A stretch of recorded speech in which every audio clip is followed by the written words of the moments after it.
Hey y'all, welcome to our second Empower Hour. This week we'll be talking about women in consulting, consulting tips, case interview tips, and just the consulting experience in general. Just to introduce ourselves, I'm Manjula Ndukuri. I'm one of the co-presidents of the Alumni Advisory Board this year. I'll be starting at BCG as an associate consultant, and I interned at Oliver Wyman as a management consulting intern. Awesome. And my name is Hannah Fawcett, and I'm the other co-president of the Alumni Advisory Board. And I'm going to be joining PwC as a technology advisory consultant. Yeah, we also wanted to give a shout out to Kara Simon, who is currently a business and technology senior analyst at Accenture, and she was one of our original presenters, and she gave us a lot of really great insight. So yeah, we really appreciated that.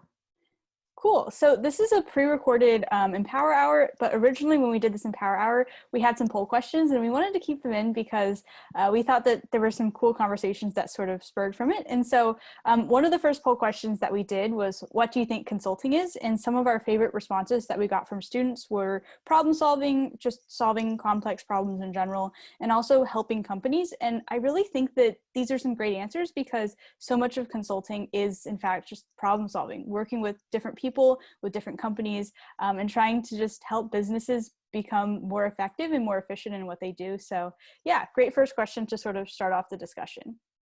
Yeah, after that, we asked what skills a consultant might use every day. And some of the things that came up were communication and analytical skills. To Hannah's point, you're communicating with a huge range of clients and peers and coworkers. So you have to have effective communication skills and then analytical skills to tackle like those different problems that you're thrown throughout your consulting career. Great. And our third poll question was, why are you interested in consulting?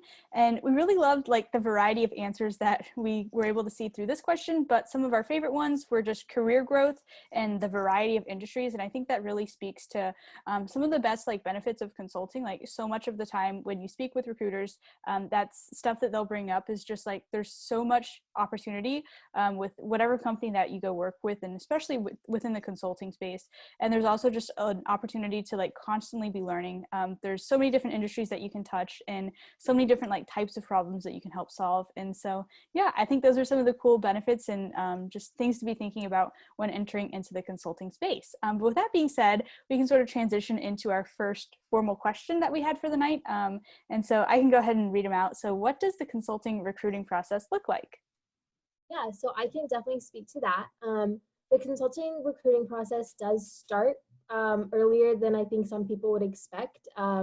Companies start releasing this information about the recruiting starting maybe June, July, and a lot of times resume drops will occur anytime from July to early September. And so you really need to be on the lookout on company websites, on Macomb's websites, on your school's career portal website to figure out when you need to submit your first resume. So after this initial resume, once the school year starts, oftentimes consulting firms will have info sessions and coffee chats on campus. And these are a way to get to know more about the company, to be able to talk to consultants at the firm and just get your face known at the firm as well. And so these will occur, really the first few weeks of the school year. And soon after that, you will receive notice of a potential first round interview. And these first round interviews often take place on campus.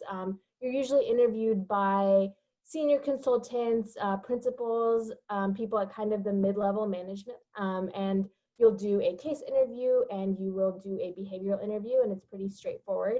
And it's usually 1 to 2 of these. After that, if you do get past that stage, oftentimes companies will have a final round interview at their campus or whatever office, I guess, you are recruiting for. Say if you're recruiting for Dallas, you'll go to Dallas or Houston.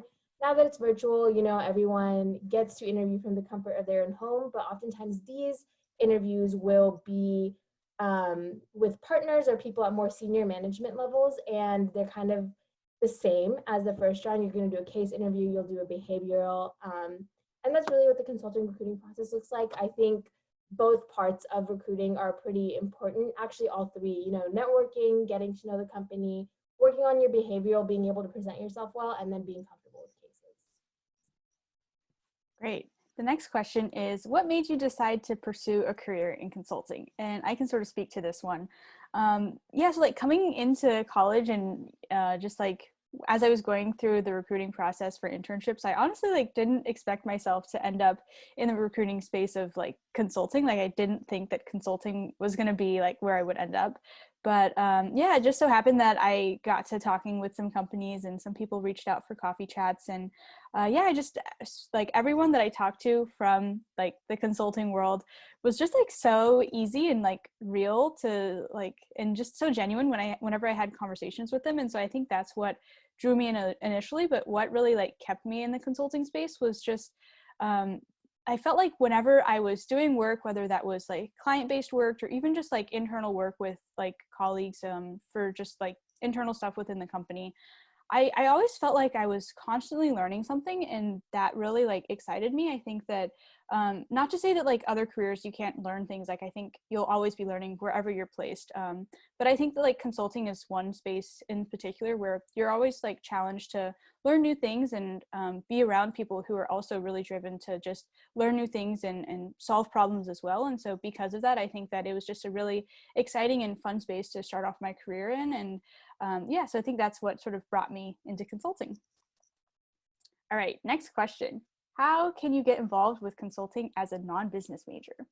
Yeah, so I can definitely speak to this. I think as time goes on, it's getting easier and easier just because there are more non-business majors in the consulting field. So there's oftentimes people that are older than you in your major that you are able to reach out to and get to know more about consulting from. But one big thing is to definitely be more proactive about learning about the companies, because oftentimes, you know, the engineering career services won't necessarily give you the info sessions for Accenture, PwC, Big Three, whatever it might be.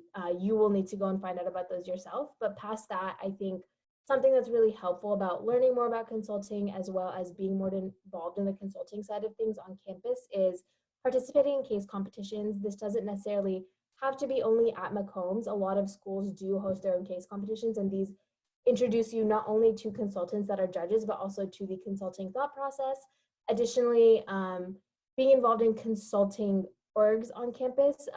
Things at UT include Consult Your Community, Texas Consulting, anything along those lines really gets you into a peer group that is also interested in consulting. And so it's easier to case prep, to learn more about companies with these peers, get to know more about the field in general. But I really do think for me, the best way to get more involved with consulting and kind of get my foot in the door as a non-business major was reaching out to people at the companies that I was recruiting with that were engineering majors, and kind of getting their perspective on things and figuring out how they were able to prep for a career in consulting and learning from them, and then kind of using that to guide my path at UT. For example, I was a part of the Genesis program, and so this really gave me a skill set that involved making business decisions and that involved being knowledgeable about the market, things of that sort that I wouldn't have otherwise known as a chemical engineering major. And I think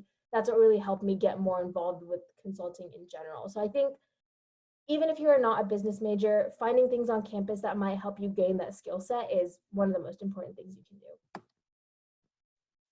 Great. The next question is, what does a day in the life of a virtual consultant look like?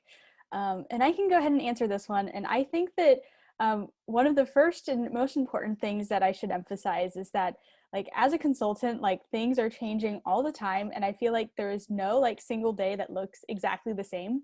But with that being said, like in general, I think a virtual day does have a couple of like key things that sort of are like recurring things that you'll probably see throughout a normal day.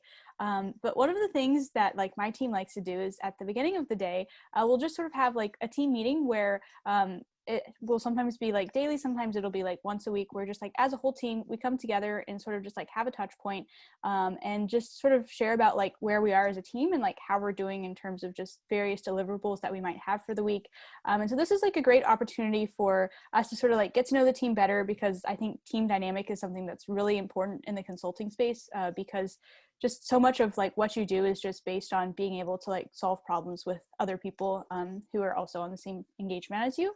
And then after that, hopefully you'll have some time to just like work on your own projects for the day, that your own assignments for the day. And one of the things I really like about consulting is I think you really get the opportunity to sort of like control your own schedule, control, you know, how many different like projects you have time to take on, and also like when you can take on meetings. And I think that like because of that flexibility, it like really gives you a cool opportunity to really like flex your time management skills, and also just like develop just your skills as being able to like, I guess, manage different schedules at the same time as like, while also like learning how to like prioritize things that are important to you. And so like if there might be like certain things outside of work that you really want to make sure you're making time for, knowing how to like structure your day so that you can make times for those things is something that is really important. And then in general, another thing that I think is really important during like a virtual day is just knowing how to, I guess, say no to work and like actually put work aside once you're done for the day. I think that like, especially in the virtual space, it's so easy for you to just like constantly be working. And so learning to set boundaries is something that I think is also really important, and especially more important now that we're in a virtual space. And so sometimes that might look like actually just like turning off your computer for the day. Sometimes it might be more subtle things like just taking a walk and, you know, taking a break from just being in front of a screen all day. But yeah, different things, different people do different things every day to just sort of take a break. And that's totally cool too. But yeah, with that being said, again, the virtual day like looks different every day. And there's not really a whole bunch of like specific structure, but there are a couple of key elements that you see throughout the day in the life of a consultant. Yeah, so next we just wanted to give a quick overview of what a case approach would look like when you're presented with a case question. There's four really main steps. The first one being clarifying the objective, making sure you're answering the question that you're supposed to be answering. The second one is developing a framework. And so a framework is essentially how you structure your answer. What are the different things you would need to look at to be able to answer this question effectively? The third thing is going to be, you know, the bulk of the case where you're actually doing the grunt work to answer this question. So this will be math, it'll be looking at graphs and tables and interpreting them, it'll be, you know, ideating on different things that the case may want you to answer. And this is where a lot of your, this is where you can really bring your uniqueness out as well. It's where you can take the case and run with it and make it your own and set yourself apart, especially during an interview. And then finally is the conclusion and next steps. And if you want to go to the next slide, when you're looking at a conclusion, there is a framework that I have found really helpful that helps me structure and make sure I'm hitting everything during my case. And so the first thing I'll do is repeat the question from the beginning of the case and restate what I was trying to answer in the first place. I'll upfront give my recommendation so that I'm answering the question. I'm not just talking on and on. Third, I'll back up this recommendation that I've given with case data. This is really important, and this is where being organized during your case comes in. You want to make sure that you have all your answers that you found in order so you can refer back to them when you're giving your conclusion. Fourth and fifth, these are things that I think set a candidate apart, especially in case interviews. The fourth step will be risks and next steps. And so this is anything that they might want to consider when answering the question. You know, obviously in a perfect world, the recommendation would always work, but when you're looking at real world, there's always going to be things you want to consider. And this is what the fourth step is. It really shows that you are thinking critically about what answer you have given. And then fifth, you want to recap and just give your recommendation again. So that is what the interviewer holds as you leave the interview room. But that's like the basic overview of a case interview. Obviously, it's a lot more intricate than that in real life, but there are a lot of resources online. If you just do a quick search, a lot of things will come up that can help you kind of figure out what your own personal case approach is. Great. Well, thanks for joining us for this Empower Hour. And again, these are usually occurring once a month, the first month or the last Monday of every month for an hour. But this was a sort of like re-recorded session. But yeah, thanks for joining us, and I hope you learned something.